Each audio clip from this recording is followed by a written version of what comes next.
Welcome to the Beyond Divorce, Embracing Change podcast. My name is Michael Flores, and I will be your host while we explore the complex journey of divorce with empathy, insight, and practical knowledge. Whether you're contemplating separation, in a divorce, or looking for support post-divorce, our episodes provide expert guidance, stories, and strategies to help you through every step of the process. We are actual therapists, helping clients who sit on our couches every day through their difficulties of divorce. You are not alone. Join us as we delve in and find solutions that give you hope again. We're glad you're here.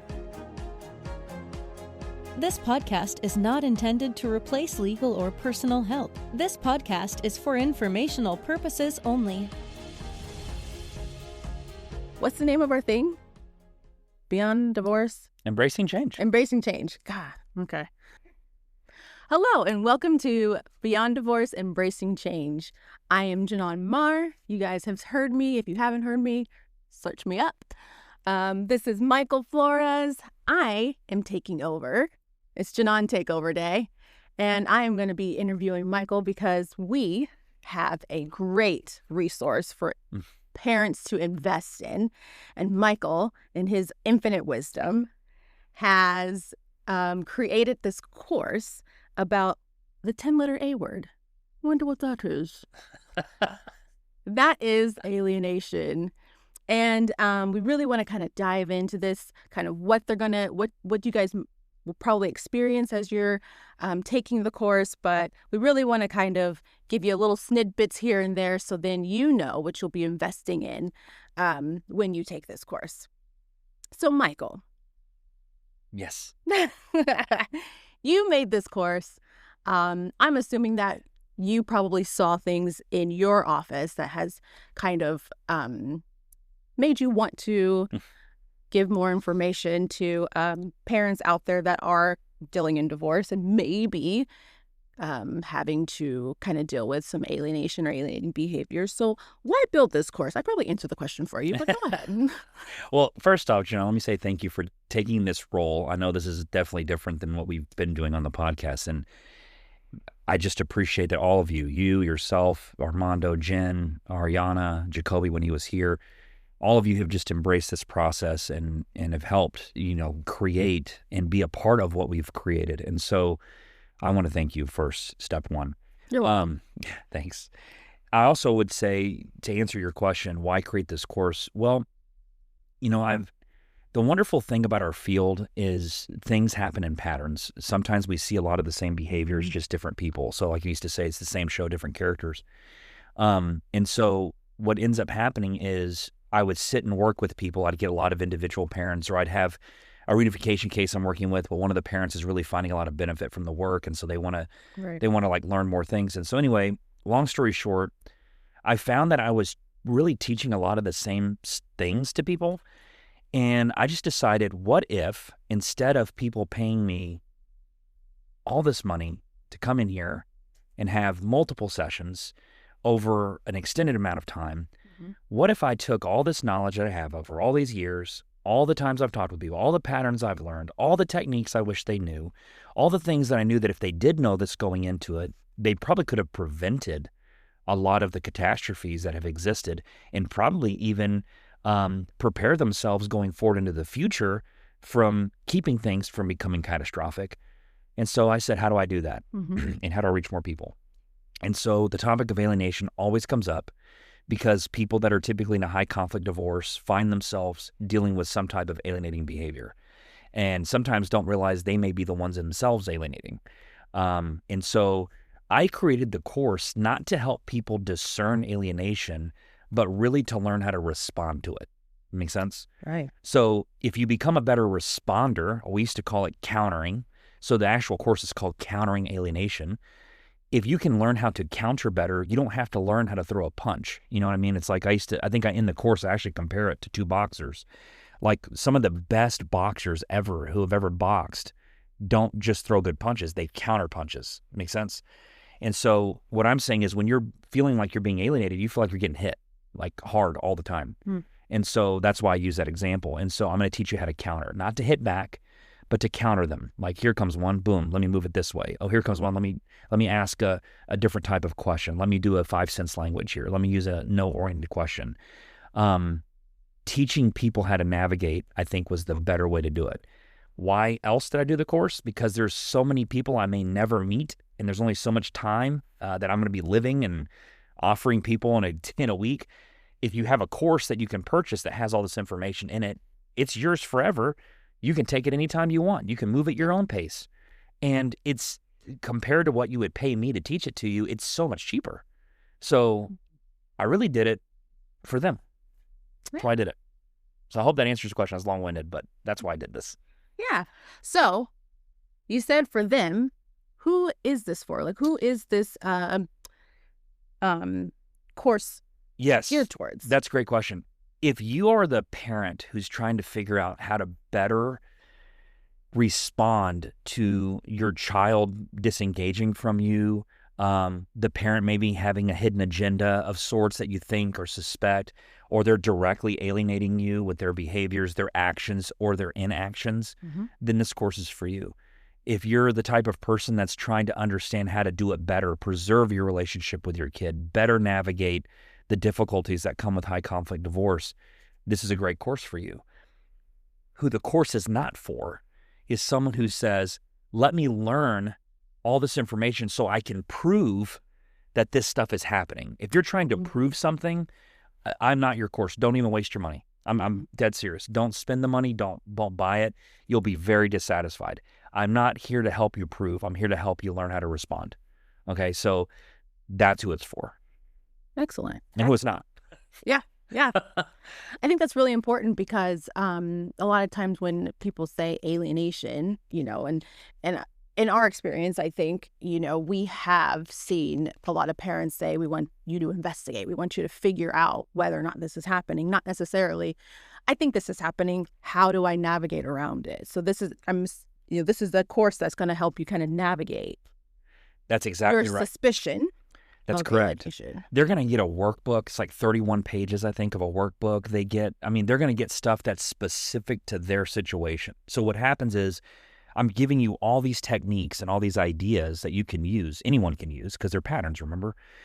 However, you get to tailor it to your specific situation. And so we built in all these, through all the modules, as we call them, you can take them at your pace.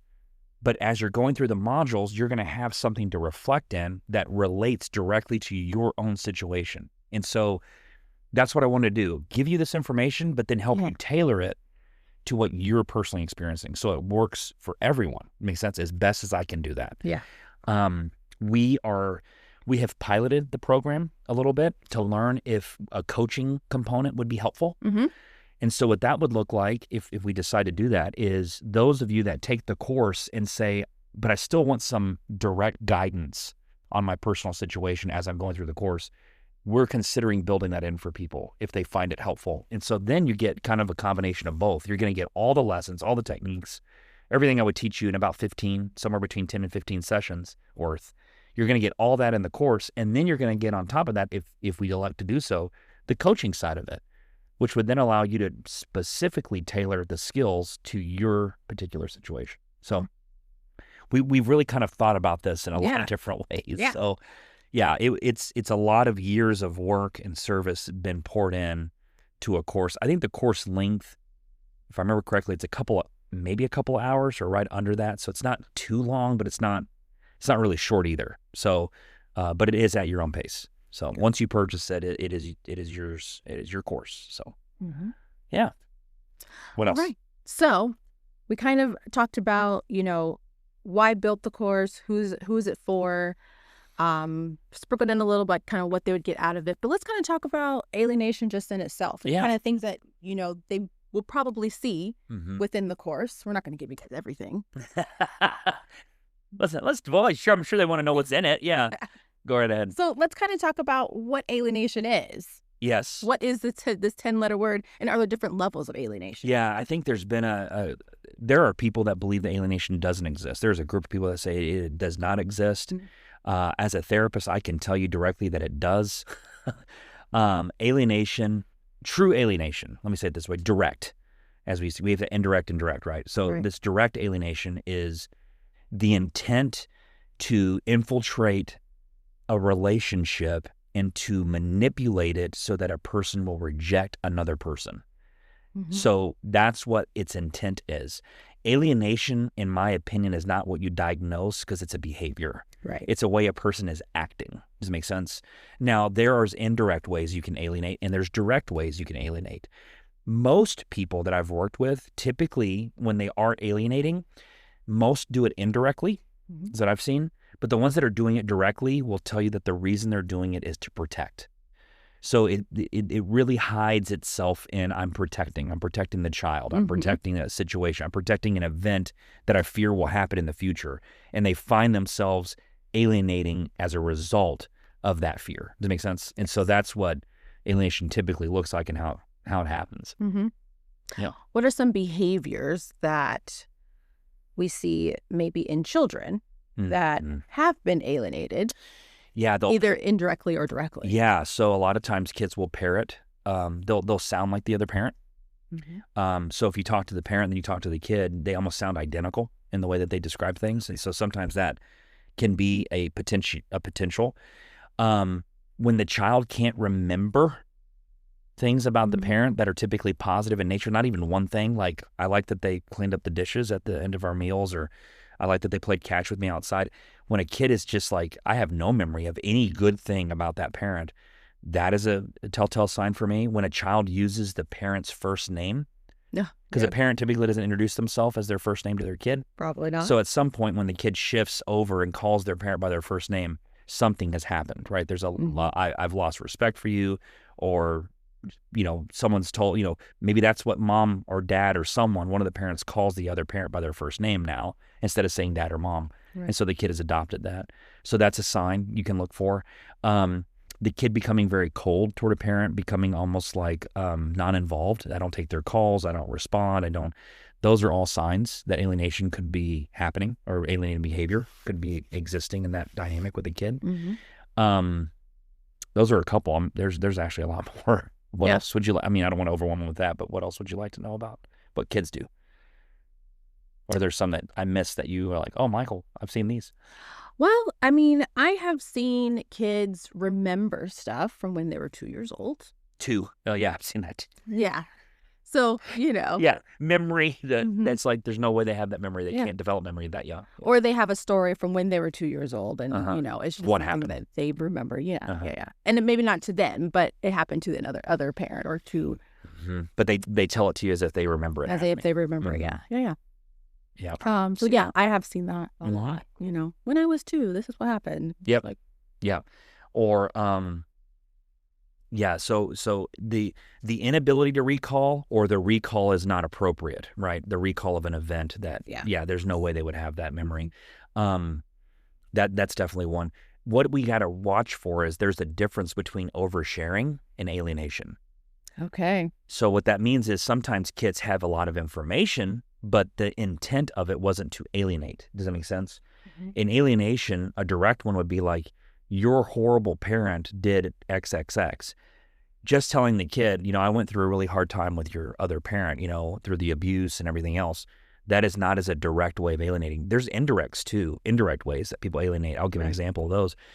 When you guys go with your other parent, I just miss you so much. I don't know what to do with myself when you're not here. And I'm just so sad. It hurts me too when you have to leave. It may sound almost innocent in its approach, like, oh, I just love my kids. But parents are clueless to what that does to the children. They're sitting at the other parent's house worried about the parent they're not with, and the parent has set that up.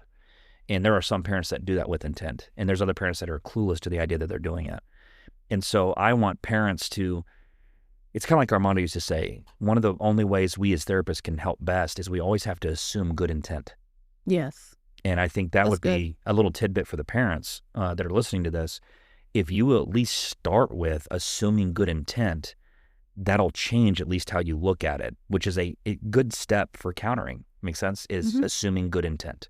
Doesn't mean it is good intent, but assume it, and then we'll work from there. Right. Yeah. Yeah.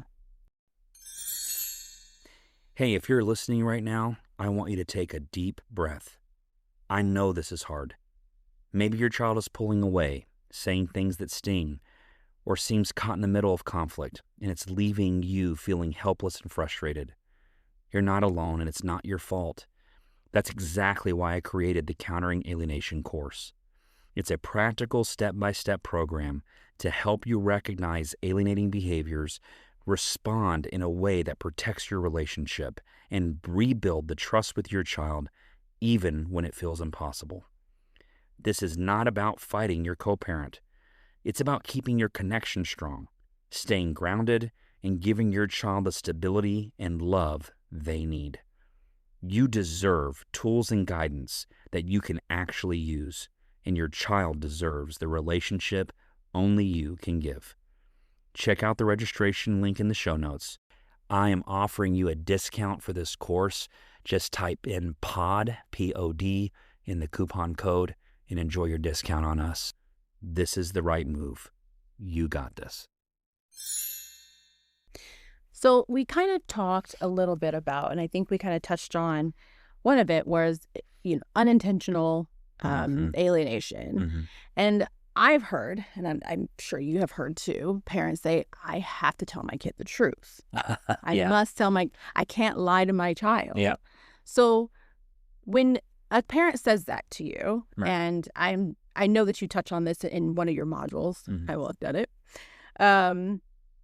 What do you say, or what can they kind of get out of this the course where they can tell the truth, but they're potentially not going to estrange themselves or be in the alien or all that stuff? Like what do you say to those parents? Does your child believe in Santa Claus?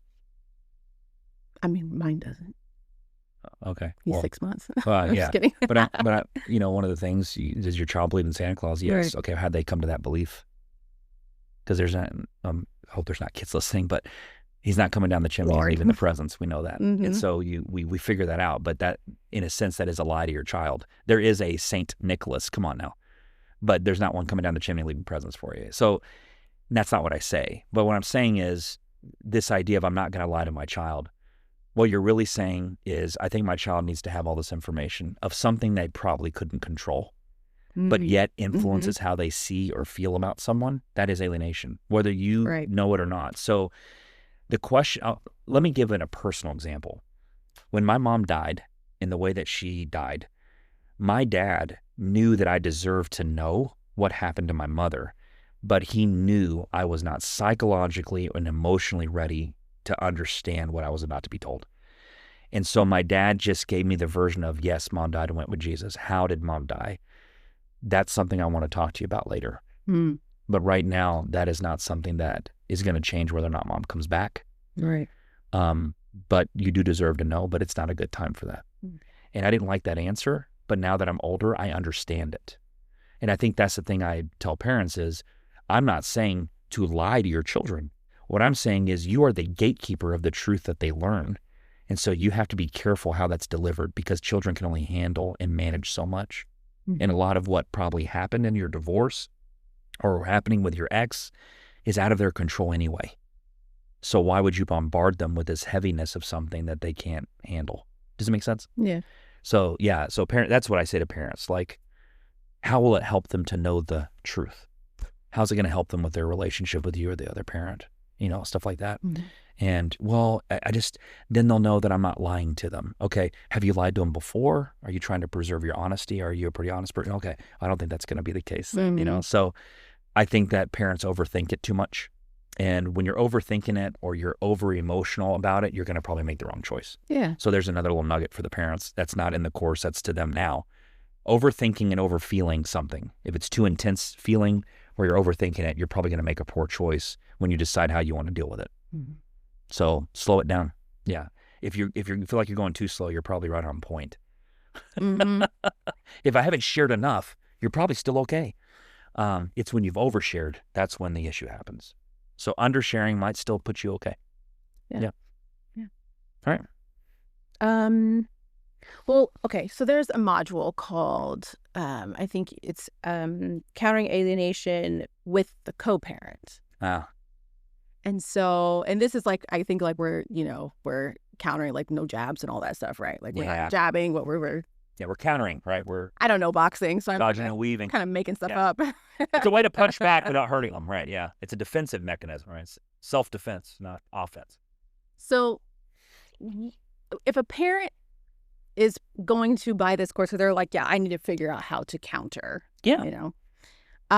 what are some key points that you would like for them to be able to get out of that at least that part of the modules? Yeah. So and I won't go into specifics what's in the module of counter alienation, but I will tell some techniques. Like the things I want parent to understand is that number one, when you're responding to the co-parent who you believe is alienating you, you have to recognize that it's how you are experiencing that situation. It doesn't mean you're being alienated, but it could be. Mm-hmm. And so your response is really how you're going to build solutions. And so one of the things I'll tell parents is your what and how questions.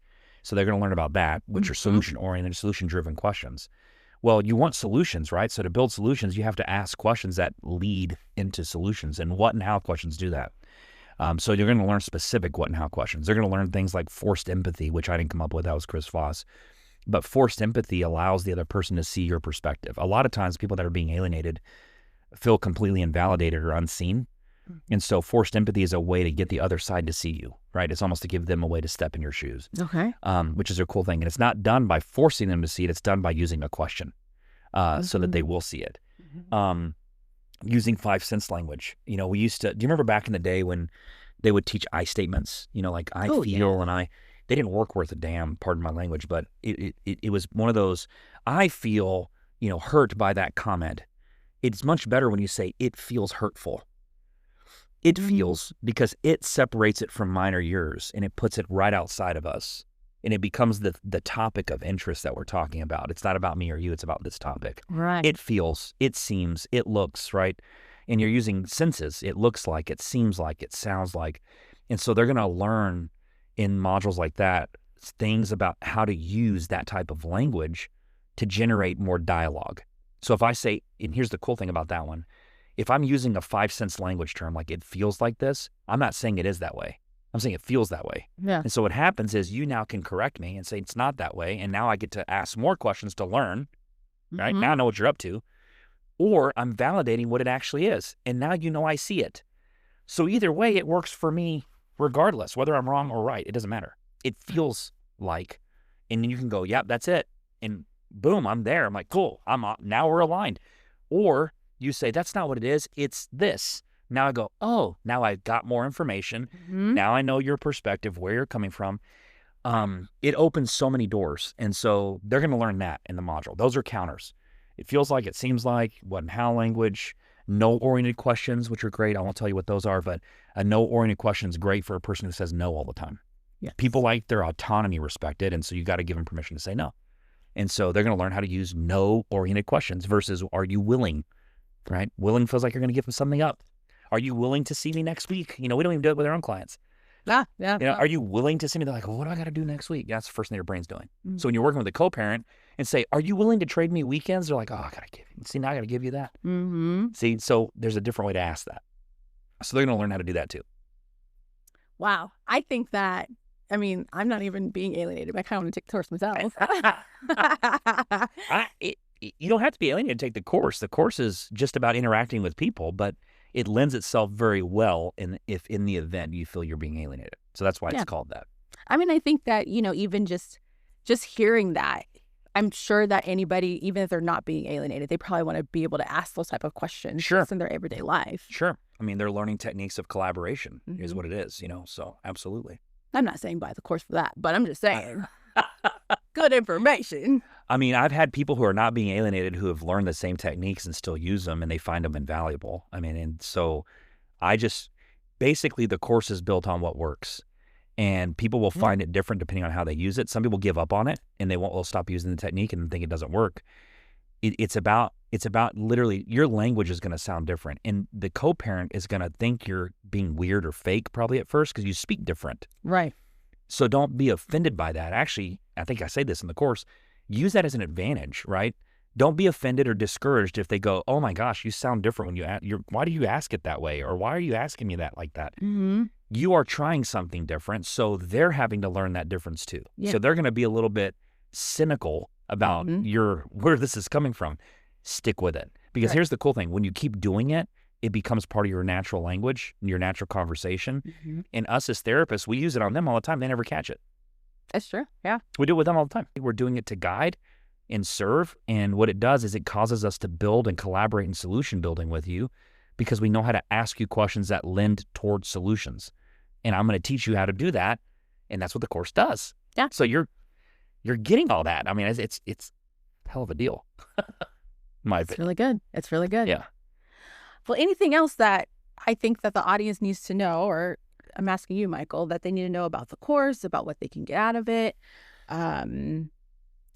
Anything that you can think of that I've missed to ask? So there's not really, let me say this to you, John, there's not really anything you've missed. The thing that I think is best to leave for the individuals listening to this and the audience about this course is what I had hoped for and what I've always envisioned happened because someone directly told me. And what had happened was there was an individual, a guy that had come in, and he was very opposed to seeing me. He had been alienated. He was very he came in pissed off, court ordered to see me.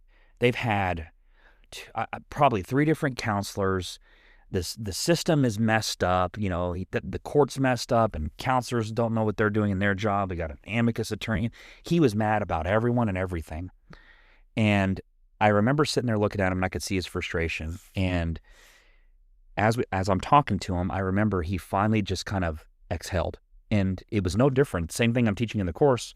He exhaled for me, and I was able to help him do that. By the end of our meetings together and the work he did with me, I'll never forget what he said to me, and it almost brought tears to my eyes. He said, "Michael, had I known the things you helped me learn and the things you've helped me understand and the ways that I can respond, had I known this information before all this divorce stuff had gone on, I probably wouldn't be in the situation I'm in now. And I more than likely, the intervention of the court would have been much less." And he helped me understand that this stuff that I was teaching was so different than anything else he'd ever experienced in anything therapeutic. And I thought to myself, how can I do that for more people? Yeah. That's always been my hope, right? But to have someone say that to you. And so all I did was reflect on the things I had learned and the things that I had taught. And I said, you know what? It's funny because it's not the first time I've ever done this. I built it as a course, and I wanted everyone to have access to that experience. Yeah. And so that's what the course was really designed for. So there's nothing you've missed in asking me. It's just me letting people know, like, it was all done with the intent to have other people in mind and to reach more people. My ultimate goal was to reach as many people as possible, because the last thing I wanted to do is end my career and think I had all this information that I could have helped people with, and they never had access to it because I never made it available. And so all that work, all that time, the workbooks, the filming, it was all done in hopes to reach as many people as possible, so that I'm not withholding it from them. You want to know what you can do and how to help? Here you go. Here's the information. And so that's what it was done for. Yeah. Awesome, Michael. Thanks. Well, I'm going to give you a quick summary. Okay. Look. Summarize it for me, Jinohn. Who is this course for? It's for you. You're listening. You're like, yes, this is me. Yes, I need to learn how to counter alienation with, interacting with my children. I need to learn how to counter with my co-parent. I need to learn how to empathize. And preserve their relationship with their children, to keep that relationship intact and keep build it intact. Yep. Yes, and build on it. This course is for you. Right. But I think that the thing is that just like the gentleman who talked to you, you want to get your court case over? Take the course. I'm just kidding.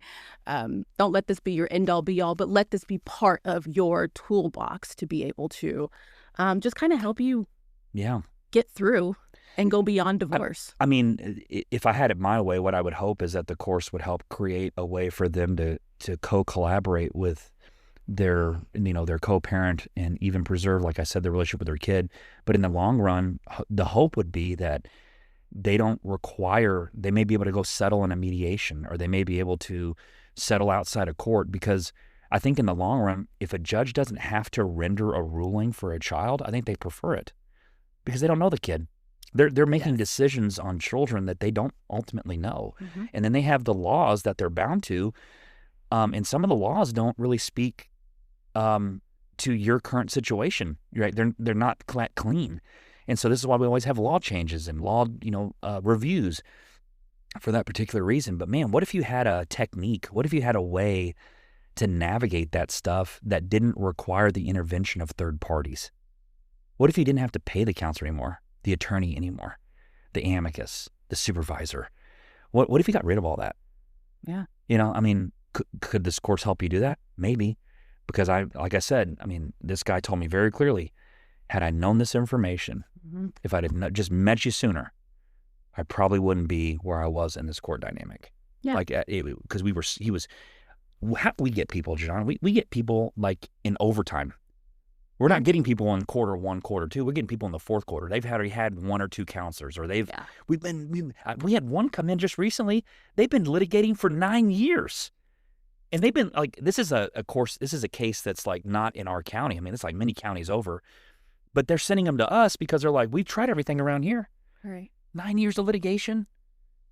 Yeah. And if they come in here and do like 5 sessions and find themselves like, oh wait, this is different, they're probably gonna be mad. We should have done this 9 years ago, And I think that's what we did the course for. You don't need to be in our county. You don't need to be in Texas. Yeah. You just need to say, I want something different than what I've got. I don't want to lose my relationship with my kid. I want to preserve it. I want to better interact with my co-parent, whether they do interact with me, whether they are alienating me. I just want to know, how do I respond to that so that I can protect my relationship with my children and better respond to a co-parent that may be working against me. If that's what you're wanting to do, why have you signed up yet? And if you're trying to prove alienation, I'm not your guy. I'm not your guy. So I'm not here to help you prove. I'm here to help you respond.